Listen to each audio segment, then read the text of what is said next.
Je suis en train d'entamer un nouveau bloc de silex du Grand Pressigny. Donc, vu sa forme, il est relativement plat. Donc une forme a priori idéale pour essayer de l'affiner en bifacial, de l'éplucher, enlever le cortex et essayer de faire un biface au pire ou un biface du coup plus fin, forme feuille de laurier. Donc là c'est le début, hein. Le processus il prend plus de 5 minutes quoi. Et c'est seulement aussi si le silex coopère. Moi j'aime bien sortir des lames, c'est vachement plus utilisable quoi. Enfin, c'est vachement plus pratique parce qu'après à partir d'une lame on peut faire tellement d'outils différents. On peut l'enchasser comme ça, faire une plane, on peut l'emmancher dans un petit bâton percé et on a un couteau. Un couteau vraiment qui va s'utiliser, qui est avec des lames amovibles, qui va s'utiliser comme un couteau quoi. Alors ici je fais du tannage de peau de saumon. C'est un tannage végétal. Donc, par exemple celui-ci c'est de l'aune qui a été reposé dans le bain de tannage pendant 3 semaines. Donc on a une très belle couleur orangée. Et après il y a par exemple la gale de chêne qui va donner ce coloris là. Et ici ça va être de l'écorce de chêne. Donc ça c'est l'aune une fois séchée. J'ai réalisé une petite pochette, un petit porte-monnaie par exemple, où j'ai incorporé de la peau de saumon en dessous.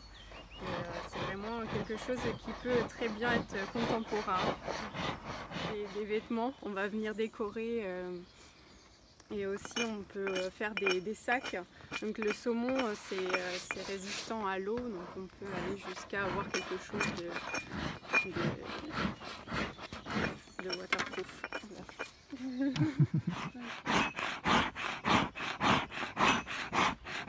Moi, je suis en train de désépaissir une peau de cerf avec un outil en silex.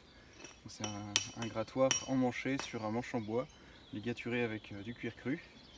Et du coup, cette peau, en fait, ça va devenir une grande peau tannée pour éventuellement un vêtement ou une couverture. Okay. Les vêtements que tu as sur toi, c'est passé par là aussi? Oui, c'est la même méthode, c'est la technique du grattage à sec. En fait, ça consiste à gratter l'hypoderme et l'épiderme simplement avec une peau sur cadre, et puis ensuite un bain de tannage à la cervelle pour enrichir la peau en matière grasse, et ensuite un séchage et un assouplissage à la main, et puis un fumage pour donner cette couleur jaune.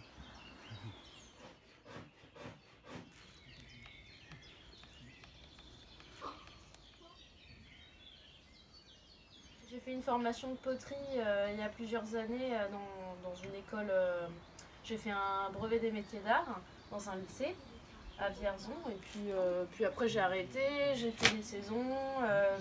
Finalement je me suis remise à la poterie petit à petit. Je m'intéressais un peu à la préhistoire.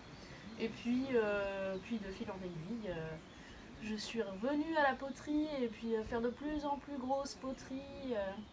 Là c'est une poterie du coup néolithique qu'on a retrouvée en Normandie. Donc là c'est une repro que je fais pour moi, sinon j'ai des commandes derrière de grosses poteries néolithiques, de l'âge du bronze. Je travaille de plus en plus pour les musées. C'est le début, hein, mais du coup c'est vrai que c'est gratifiant quoi. Je pensais pas que des musées allaient me demander des reproductions, donc c'est chouette. Néolithique, c'est l'arrivée de l'agriculture et la poterie essentiellement. Et en France, ça arrive vers 5000 avant notre ère à peu près, quoi. Du coup là j'utilise la technique du colombin. C'est une technique récente adaptée au néolithique, ou c'est une technique qu'on suppose de l'époque? Ouais, on suppose, il y a eu des études de fait sur les poteries qu'on a retrouvées et on a remarqué qu'il y avait des séparations parfois entre les colombins ou des poteries qui étaient mal cuites ou mal finies, en tout cas qui ont été cuites après et où on a pu voir qu'il y avait des colombins. Donc ça c'est une technique qu'on utilise souvent pour représenter celle de la préhistoire.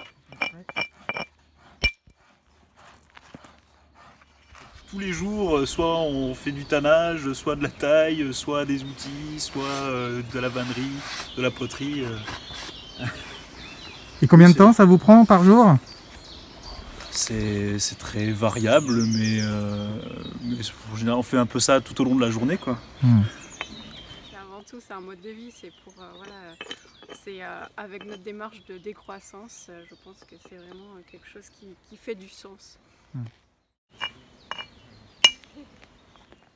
Alors on essaye même si on essaie de faire au maximum de cueillettes dans la nature, on est quand même dépendant pour tout ce qui est alimentaire. On va faire nos courses au marché, quelquefois au supermarché, pour les denrées qu'on ne peut pas trouver nous-mêmes comme ça, comme des chasseurs-cueilleurs dans la nature. On est complètement dépendant de ce système-là à l'heure actuelle. Avec Robin et Pauline, on va passer notre permis de chasse pour pouvoir un peu chasser à l'arc peut-être, et puis si on a l'occasion, voir un peu de viande, de la viande séchée, de la viande préparée, voilà, faire des conserves ou faire des même congélateurs, pourquoi pas. Il faudrait faire un gros stock l'hiver pour pouvoir manger un peu de viande tout l'été, quoi. Ça pour l'instant on n'est pas capable. Le confort après c'est juste une question de point de vue et puis d'habitude. On a quand même, on se chauffe au bois, on a quand même un toit, on a quand même l'électricité, l'eau courante, on vit presque comme tout le monde en fait, on a le même confort. On n'a juste pas la télévision, mais ça on s'en passe très bien.